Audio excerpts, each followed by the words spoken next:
Go electric, ride smart, and experience the future of two-wheelers. Visit Quincy Motors Demtrang Shillong and make the switch to Ather today. You have already explained other things. Allow us to have some more supplementary. Yeah, I'll give you. No, it is a tactical way to deprive us from putting on more supplementaries. Sir, Your perspectives are, I appreciate, but then that is not the way. It's a question hour. No. Let the honorable. No, Mr. Speaker, sir, repetition, Sir, merry-go-round. Yeah, it's like a merry-go-round. what the opposition wants is that they just want to show that they are asking many questions, to show the people that they are asking, but they don't want to hear our reply. Kalami kijingi Iania hapreng nongelam kaliang persau Dr. Mukul sangma padu menteri rangbau Conrad ki sangma Halor ke Jingkylli ka paede par ke jingsiu yegi consultant ki bawanra na sabab. Dr. Mukul ulabu Jingkylli ba hatu kalong ka pasisha ba ke jingsiu yegi consultant ka khamhe wat ki officer jong ka sarkar jylla.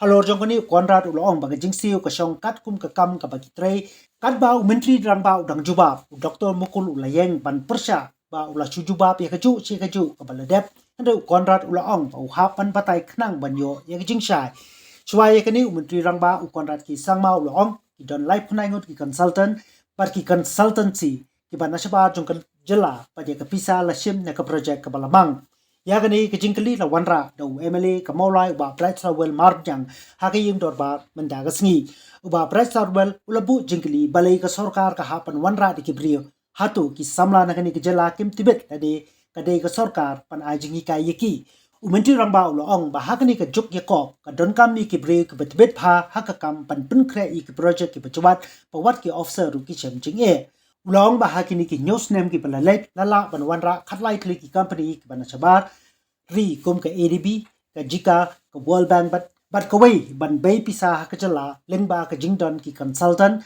par ke jylla kala yo adu nyo hajar nyo spa klur tingka naikini nagamta ki kampan roy u Conrad ula Khubor badon kampan pintbet ki samla na ke jylla pakin la ban trai hi yakum kani ka kam ka ba yerangkat pat ka perthai bat ka ri ya kani lasdang ban le kat ba dang api ki samla nala ke jylla pakin cha pintbet ka sarkar kamla ban ap ya jingdon kam ga pakarke bar ka hapan panchwai ki bre ki banasabar ki betbet hagani ka kam umentri rangba ulo ong ba ka jingsi ki consultant lamang 10% na ka project kabalong katkum ka kendon pat kamdon kanu ka jingkit ha ka sarkar susu umentri rangba ulo ong ba ha ka pasdan ki don 5% ki samla na kani ki jylla handai manda ka jingdon ki samla ki batrai ha kini ki consultant kalakiu chakalai pho percent. Why I am raising this question is that on one hand, we have a huge number of unemployed technically qualified youth in the state, be it engineers, MBA graduates, or graduates in agriculture, horticulture, extra. And on the other hand, we have so many consultants. So my question is whether our unemployed youth are not good enough or not up to the mark as these consultants who are working for the government, whether it shows our incompetence. If that is the case, why not train up our unemployed youths for a 6-month course or on delivery systems methods, since we understand that what is taught in university or colleges is different from what is expected at work.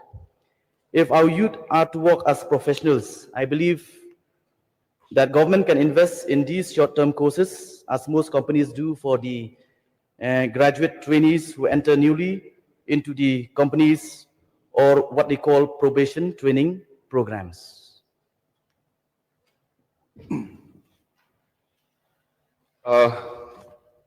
Sir, just so that we can get the correct perspective on what's happening. Sir, from the government side, as we understand, there are different roles and responsibilities which politicians have to work on and bureaucrats have to work on, so on and so forth, sir. Sir, keeping that in mind, we are today, sir, in a very, very competitive world. If you look at the kind of schemes that we are getting today, we are competing with one of the best in the country and the world. So just to give you a small example, there is something called the challenge-based destination development. under Swadesh Darshan. And for this, the government of India opens up this challenge to state governments. And for this, we have to prepare DPRs with so many technical specifications, which sometimes is beyond our officials also, and therefore we get the experts. And because of that, so just want to share with you that the challenge-based destination development, Swadesh Darshan, because of the kind of quality of proposals we put up, Meghalaya managed to get 200 crores under this challenge mode, the highest that any state got. And that is how this challenge works. In the last 7 years, sir, we were able to bring in 13 externally aided projects. This we compete globally, sir. And there are World Bank standards, there are standards of ADB, KFW, JICA, so you name it, NDB, all of these are international organizations and that work at the top level. And in the last 7 years, because of the professional work that we put in, we were able to get 7,427 crores because of the level of quality that we worked. So coming to the question and the reply to the honorable member's question, sir, is that absolutely correct, sir. We have to develop our own skills and capacity. We have to ensure that our own local boys and girls who are qualified are able to slowly or even quickly come up to that level where we are able to make the DPRs and projects at a level which is competing in the world standards and at the national standards. And that process is on. But while we move and train our people in that process, so we cannot lose time. These are window opportunities that close. If we do not submit the documents on time, we will lose the money. So I'll give you a very, very great example of this so that the House will also appreciate. So the project under the World Bank, which we call the MEGA project, which is the Meghalaya Economic Growth corridor, sir, but I can't remember what it was, sir. But the MEGA project, which is again the roads projects, the connectivity projects that we had put in. So we went and met Honorable Finance Minister. She told us, submit the DPRs immediately. So we had a window of 48 hours to submit DPRs worth 2,400 crores.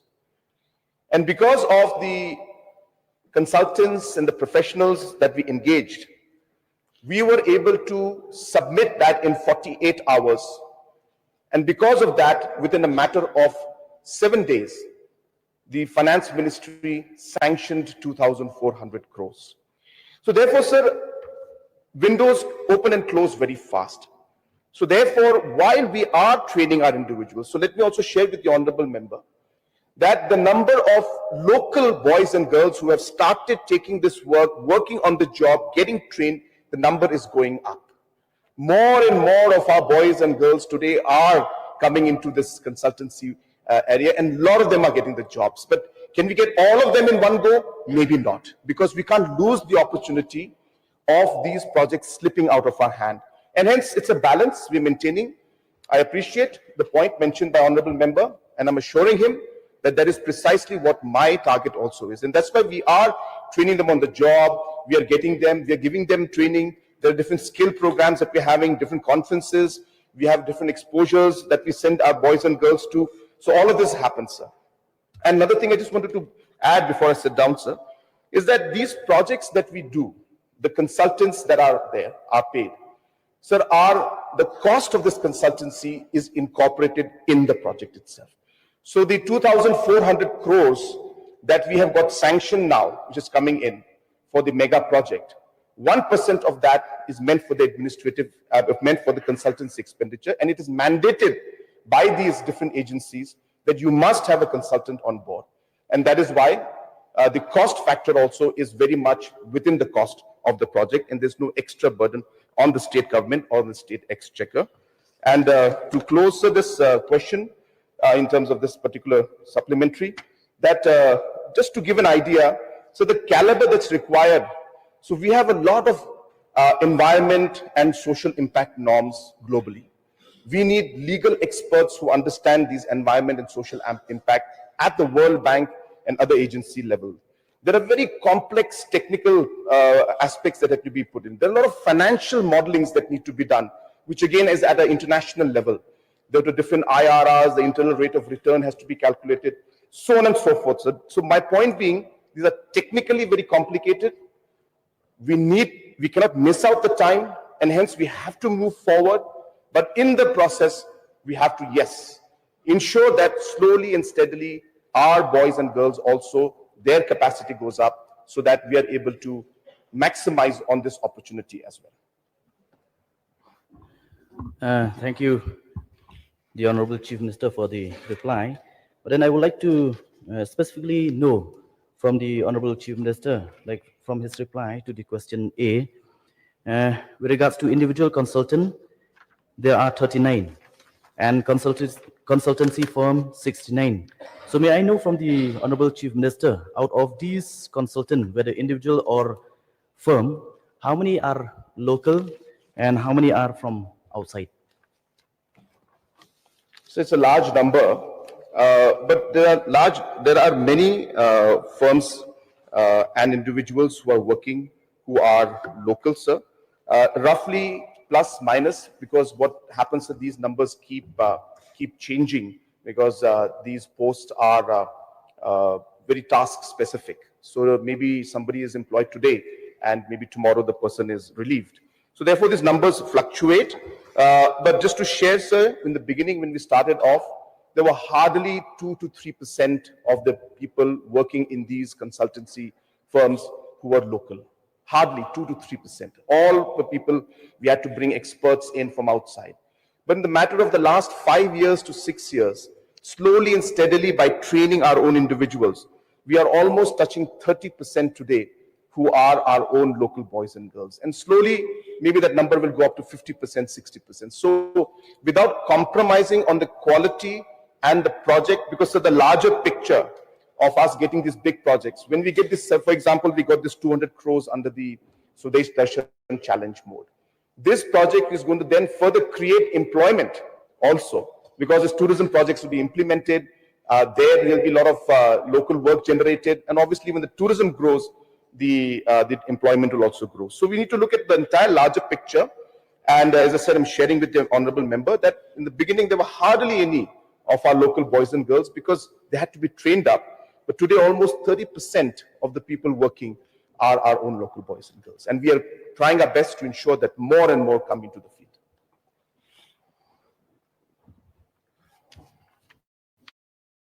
Ms. Barden, please.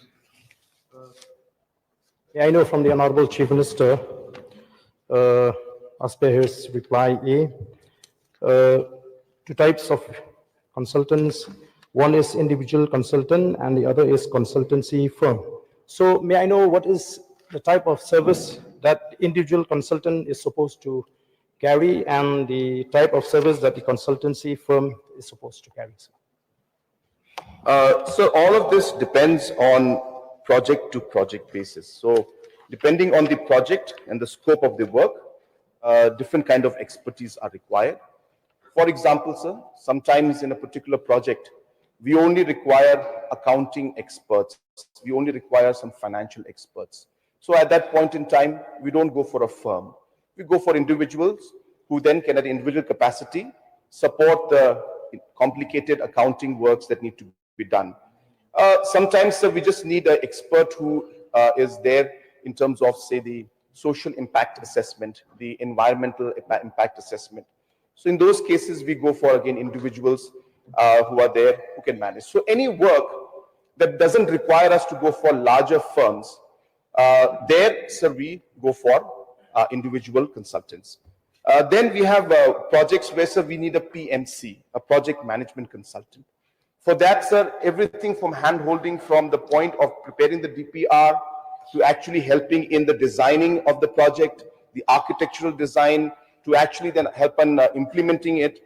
So in those complex areas where multiple tasks and multiple expertise are required, there we get the firms, and all these firms and processes are done through proper tendering process also. So there's a procedure to also select these, and that is the kind of work that is done by individual and firms consultants. So, may I know from the Honorable Chief Minister whether the government is employing locals to support these consultants appointed by the government?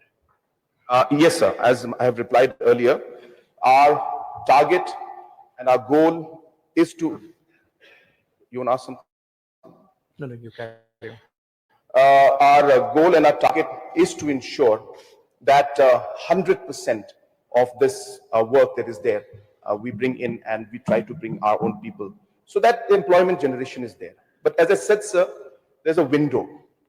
We cannot compromise on the larger goal of getting the expertise in terms of the work that is to be done to enable us to then finally get the project. Because the goal is to get the project which will then benefit the economy and the youth at large. And I mentioned, sir, in the beginning, hardly 2-3% of our local boys and girls were in these firms, in these groups and individuals, because we were not able to get the kind of level of expertise that was required. But slowly, as we have moved along in the past years, the number has now almost touching 30%. And we will do our best to ensure that it goes to 50%, 60%, and we'll keep training our boys and girls, because that's really what we would want. We would like to see that our boys and all girls also are able to then work at this highest level and compete with global as well as national competitions. Sir, why I'm asking this question, this is not the first time that our Honorable Chief Minister has explained on the need to have consultants. But sir, the question here is, why do we need to have consultants? When the service of our boys and girls can be taken along with those consultants, because it is through the hard work, the struggle of our local boys. These consultants, they are just instructing, but the struggle and hard works are being carried out by our local boys. So the government is paying lakhs. We were told that the government were paying lakhs of rupees to these consultants, and thousands only to our boys who are struggling and work hard to get the work done. So it shows that our local boys can carry out the work, can be engaged, and instead of engaging these consultants from outside the state, why don't the government make use of our boys who are competent enough to prepare the project? Of course, we understand that we need a network where we need someone to be there in Delhi to negotiate and maneuver the entire scheme. But the service of our boys, the credit I feel should not go to these consultants, because we are told that it is the struggle and the hard work of our boys. And the payment that are being given to our local boys is very small comparing to the payment given to the consultants. So that is the question. Why do we need to have consultants from outside the state when we have our own boys who are competent enough to prepare the project? Sir, as I mentioned, number one, we have seen that there was a time when there were hardly any of our boys and girls who were part of this consultancy work. In the beginning, when we started off, very aggressively to move towards large projects. And in a matter of 7 years now, 30% of the workforce within the consultancy are our local boys and girls. So we are clearly seeing the trend and the government's objective being achieved of ensuring that we bring in our local boys and girls into it. And slowly and steadily, we train them to bring up their expertise so that they can become more and more involved in this kind of work. Number one, so the trend is there, it is happening, and we will continue to work towards it. That is a commitment of this government, to ensure that we are able to create the different opportunities for our young boys and girls. So regarding the point where if a capacity of our boys and girls is there, why aren't we giving, sir? So that is not true. Wherever the capacity is, the qualification and capacity are two different aspects, sir. We have a lot of qualified people, but we need to create that capacity to be able to prepare those kind of different levels and of documents and DPRs and other technical aspects which are there. And that is where we are ensuring that wherever our boys and girls are capable, sir, we are giving an opportunity. The entire system of payments, sir, is completely transparent. So therefore, the question of selecting and giving less to our boys and girls and giving more to outsiders, sir, does not arise. Everything is based on the activity or the work that is being done. So therefore, while our boys and girls are working, we are getting many of them. So many of the groups you will see, there are a large number who are there, and we will continue, as I said, to train them. So the question of ensuring or paying less to our people and paying more to others, so does not arise. That's not the way things work. Everything is very transparent and based on the position and the responsibility that one works on. The payments and the salaries are there, whether you're from outside or whether you're from here. That is how it is. And so, as I said, it is our endeavor to ensure that more and more of our people are involved in these projects. But as I said, at the same time, as a government, I am looking also at the larger picture of being able to attract investment into our state in a time-bound manner, competing with large organizations and states. So you will be, again, happy to know that when the Unity Mall project, which is funded by Government of India, a 132 crore project, when this project came and the proposals had to be put up, Meghalaya was the first state to put up the proposal, and one of the first, I think there were 3 of them, who was, the money was sanctioned, and we were the first. Some of them have not even received the funds till now. So that is how this 132 crores project came in. When this Unity Mall comes up, the shops that are going to be there are all going to be run by our local boys and girls, and therefore that economic opportunity also has to be seen, sir. So we cannot miss out on these funds. In the SASCI fund that we have, the money that is there available today, the normative allotment, last year was 720 crores. Meghalaya managed to get 1,500 crores. That means double the amount of our normative allotment. This year, the normative allotment is 1,400 crores. We are going to touch 2,500 crores in terms of the sanction that is there. And this is happening, sir, because our documentation, because of the different paperwork that we're doing, is at that level. And with this money, will be pumped in for who, sir? For our people, to create the jobs. So there are certain things where we need to ensure that the quality of the work needs to be at the top level, and we have to work towards ensuring that the best is put in there. And we are working to ensuring that our boys and girls are trained on the job. And as I said, in the starting, there were hardly 1 or 2% locally. Today, keeping that objective in mind, we have managed to increase it to close to 30%, about 26, 28%, close to 30%. And we will continue to work to ensure that more and more. And I urge our youngsters also that these are opportunities that are there. Please train yourself, please work, please be dedicated on this whole thing so that we can work together, and we are there to handhold you, we are there to guide you, we are there to train you, and we'll be very happy to see that our boys and girls also are there competing at the top level in the country and in the world. So therefore, the suggestion is very good, sir. We're taking the suggestion, we're moving forward. We'll ensure, sir, that more and more of our boys and girls get more and more opportunity, even in this area of consultancy. Sir. Yes, sir. Yes, Dr. Mukul, someone, please. My supplementary revolves around the reply to the principal question. B. Mr. Speaker, sir, we appreciate the fact that lots of works have been done by roping in consultants. And in fact, it was felt needed. And therefore, we have many such programs which are being supported under EAPs. We were able to rope in many good consultants. But having said this, how we do it is very important. How we do it is very important. Now, the whole process of utilizing this consultant as an instrument to benefit the state is well appreciated. But in the process, we also have to scrutinize the kind of money that is being spent for that, whether it is being regulated properly or not. Now, may I therefore know from the Honorable Chief Minister whether it is a fact that while we have number of instruments, direct project management consultants, individual consultants, and also consultants appointed by the companies constituted by the government. We have had the report of that Shillong Smart City Limited.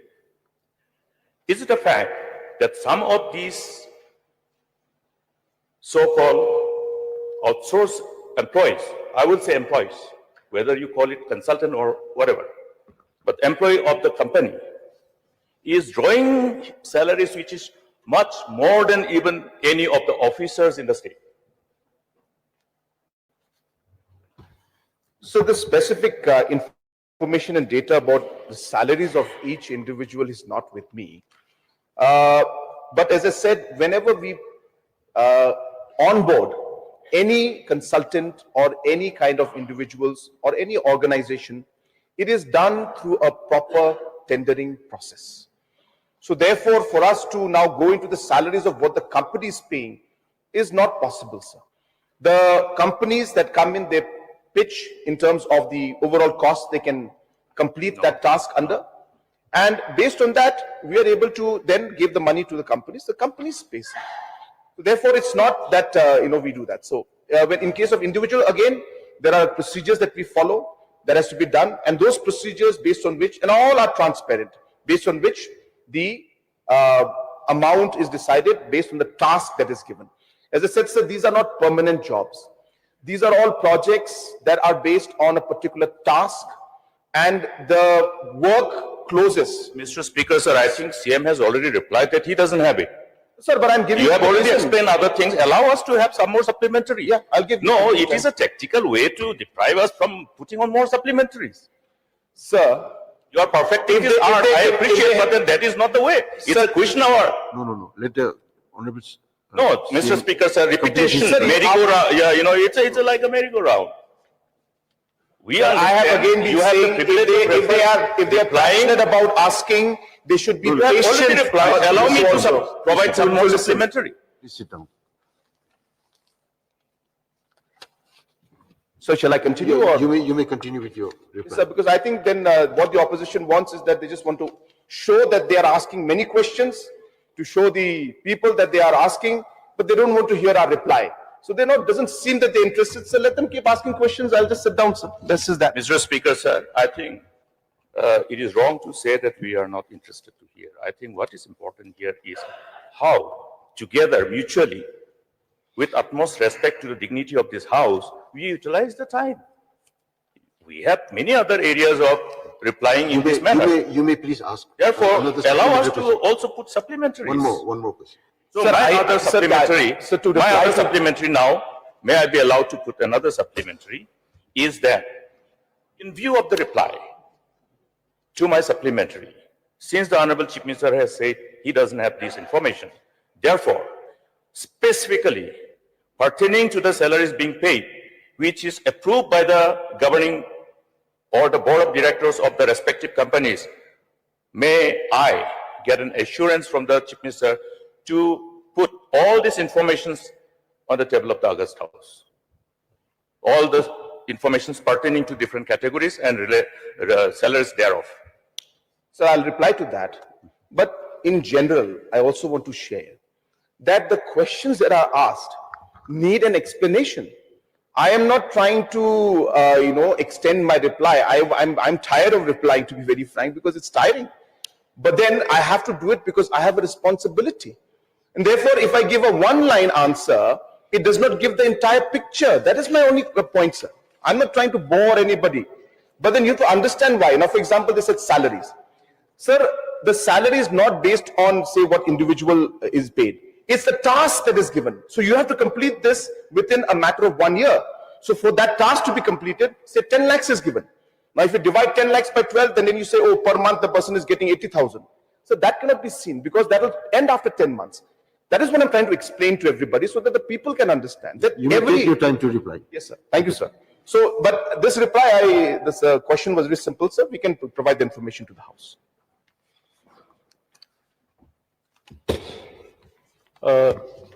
In the course of the reply, the Honorable Chief Minister may get me wrong when I ask the difference in payment between those consultants and our local boys. It is the kind of the nature of work that I am questioning.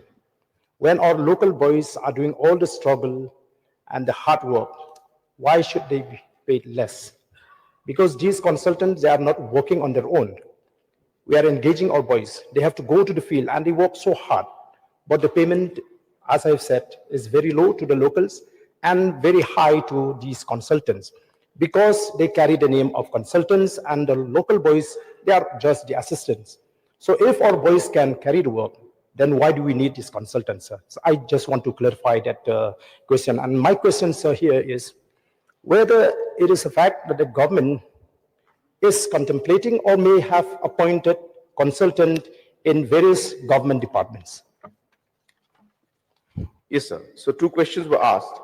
So the reply to again the first one is that wherever our boys and girls are competent to come in and think, we are the happiest to engage them. It gives me personal satisfaction to see that our boys and girls also are able to perform at that level. So definitely, wherever our boys and girls are able to and capable of providing that service that we require to be able to meet the national and international standards, so we will be the happiest people, I'll be the happiest person to engage. Number 2, sir, the question again, as I said, of giving somebody more for the same task. There are different tasks, so we cannot compare. But if the same task is there, so the question does not arise. Maybe project to project basis, it may be there, that I cannot say, but for the same project, if the same position, those kind of differences cannot be there. And if there are differences, then I'll be happy to address that issue.